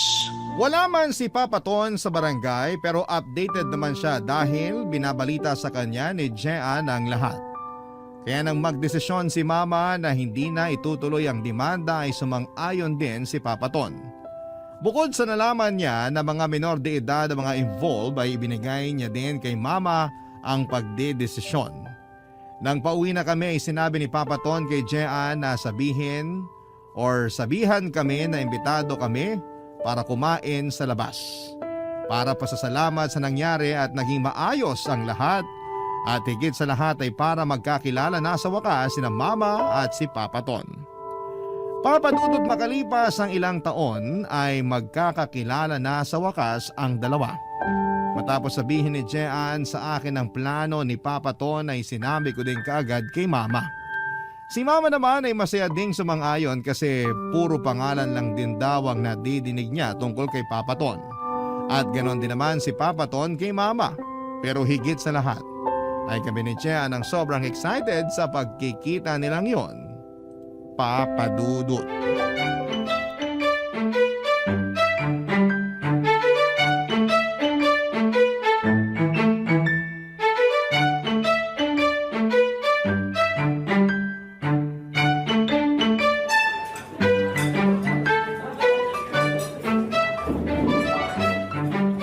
Wala pa sila. Papa, ang aga pa kasi. Pasensya na anak. Excited lang. Mas excited kami ni Jim. Oo nga. Makikilala ko na din ang Mama Jello mo sa wakas. Opo nga eh. At sa wakas nagkaroon din kayong dalawa ng libreng oras at araw. May gagawin talaga sana ako ngayon. Pero hindi ko itinuloy kasi nga, mas gusto ko mabigyan ng oras ang pagkikita namin ng Mama Jello mo. At maipagdiwang natin ang pasasalamat at maayos kayo ni Jim. Padating na din po siguro ang mga yon. Nag-message si Jim na malapit na daw sila eh. Sigurado ka? May oras pa siguro para bumili ng regalo. Regalo? Oo. Para gesture ng pasasalamat sa lahat ng magagandang ginawa ng Mama Jello mo sa'yo. Tara, dyan lang naman sa kabila. Maganda yan, Papa. Tsaka alam mo na naman ang mga gusto ni Mama Jello. Pero magpapaiwan na ako kasi baka dumating sila. Tama anak. Dyan lang naman ako sa labas. Sige, Papa. Sige, mabilis lang ako.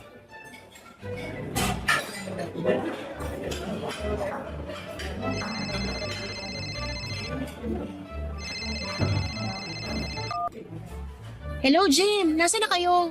Malapit na. Actually, papasok na kami ng resto. Nasaan kayo? Ayun! Jim! Mama! Dito po!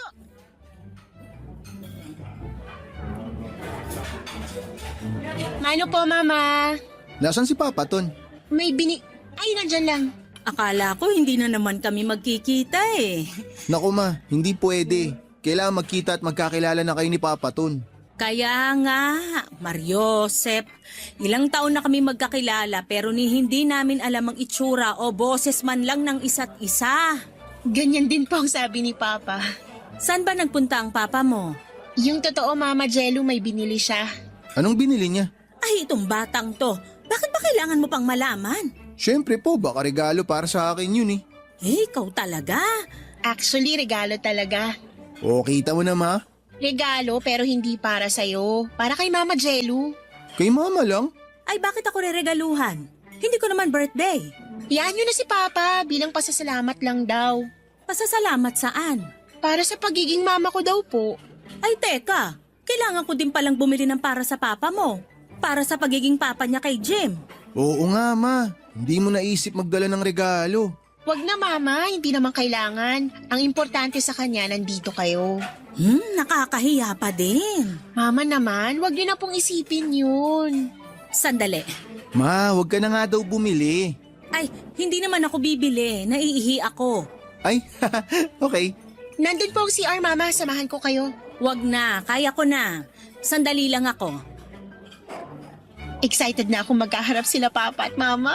Lalo na ako. We, mas lalo ako. Mas lalo ako. Hoy, ano na naman ba yung pinagtatalunan nyo? Wala po. Oh, nasa lang mama nyo? Nasa toilet po. Ano yung binili mo, Papa Ton? Balabal. Sana magustuhan ng mama mo. Balabal? Shawl. Ah, okay. Kala ko ibang binili mo eh. Ikaw may sabi na mahilig sa balabal. Na mahilig sa shawl si Mama Jello mo kaya ito ang binili ko. Paborito nga ni Mama yan. Ang dami niyang ganyan sa bahay. Pero ginagamit niya naman. Opo, tuwing lumalabas po siya ng bahay, lagi po siya may dalang shawl. O, kita mo na Papa, tama ako. Tama ka talaga. Paano ka magkakamali? Lagi kayo nagtitiklop ng mga bagong labang shawl ni Mama sa bahay. Selos ka? Hindi no.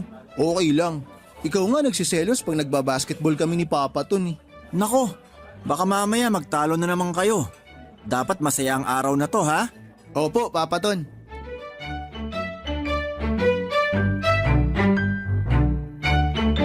Papadudod, parang pelikula ang nangyari. Alam mo yung eksenang nagkakasalasihan yung dalawang karakter. Ganun po ang nangyari sa kanilang dalawa.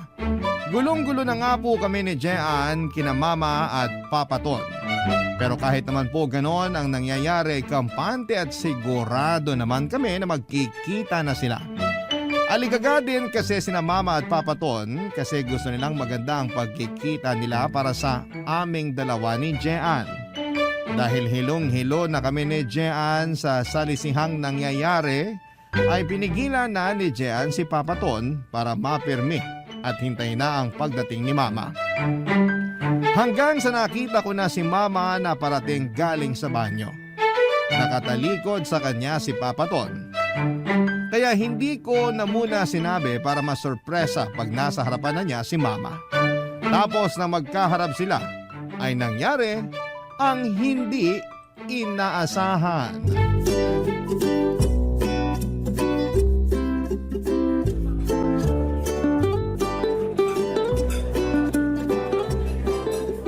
Angelo? Anthony? Parang gulat na gulat kayo. Siya ba ang papaton na sinasabi mo? Opo. Siya si Mama Jello? Yes po. May paton-ton ka pa dyan? Anthony ka lang naman? Ikaw nga, Jumejelo pa. Kasi Angelo ang pangalan ko, kaya Jello. Eh ikaw? O bakit? Ton, galing sa Anthony. Sandali, Papa. Anong nangyayari? Oo nga po, Ma, anong nangyayari? Tsaka bakit para magkagalit kayo? Tanong mo sa mama mo. Ako talaga? Bakit hindi ka magsalita para malaman ko kung anong kasinungalingan na naman ang sasabihin mo? Sinungaling agad? Totoo naman ah! Mama, relax ka lang. Ay, pasensya na anak. Buisit ako dyan sa papa mo. Bakit naman po? Mabait po si Papa Ton. Pagtulog, dun lang siya bumabait. Ikaw nga kahit tulog eh. Ano? Papa, Gulong-gulo na kami. Baka pwedeng pakipaliwanag kung anong nangyayari. Ma, ano ba to? Bakit ka galit kay Papa Ton? Ewan dyan sa mama mo. Ikaw ba tinatanong? Paano? Baka kung anong kasinungalingan din ang sabihin mo. Ako ba ang sinungaling? Ayan, ako na naman ang ituturo mo. Eh sino pa ba? Bakit di ka tumingin sa salamin? Papa, ano ba naman? Bakit kayo nag-aaway? Pinagtitinginan na tayo. Dadalawa lang naman ang customer. Papa, kahit isa lang nakakahiya pa rin. Nako! Mapapahiya ang hiya sa papa mo. Wala siya nun. Ma, hayaan mo na muna silang mag-usap. Ako kausapin mo. Mabuti pa nga. Kasi walang kwentang kausap tong tiyonggong to.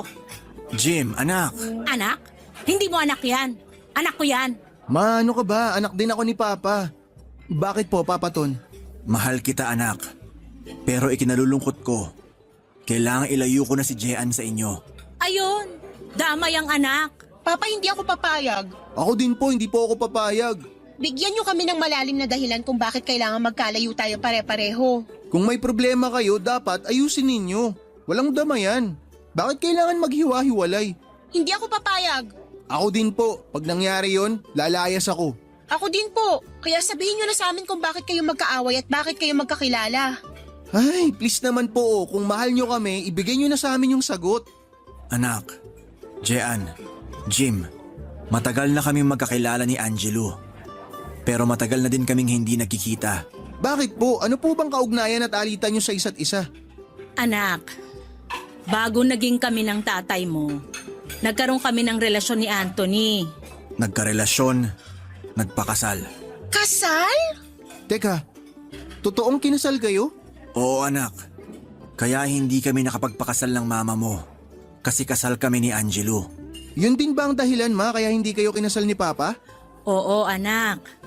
Kahit wala na kami ni anumang komunikasyon ni Anthony, hindi pa din kami pwedeng magpakasal kasi kasal kami sa isa't isa. Hindi na namin ginawang legal ng paghihiwalay. Basta hindi na lang kami nagkita. Hanggang sa nakilala ko ang mama mo. At ikaw nga naging bunga, Jean. Papa. Patawarin mo ko, anak. Ako din, anak. Bakit po ba kayo nagkahiwalay? Nabuntis ang mama mo. Ano? Hindi ako nabuntis! Ikaw ang may ibang babae! Yun ang dumating sa akin na balita nung nasa biyahe ako sa Visayas. Nabuntis ka daw. Baliw ka pala eh! Yung kapatid ko ang nabuntis nun, si Angeli! Ikaw nga ang nambabae eh! Kitang-kita kayo ng mga taga-atin papuntang ospital dahil nanganganak yung babae mo. Wala akong ibang babae. Yung hinatid ko sa ospital, hindi ko kilala yon. Nakita ko nasa kalye, manganganak na. Kaya tinulungan ko lang. Ano? Nakita niyo na? Pareho kayong mali dahil sa pakikinig sa iba. Oh, ayan kasi. Dahil sa maling chismis, mas pinili nyo na hindi na mag-usap. Wala man lang tanungan o paliwanagan. Ano kaya yun?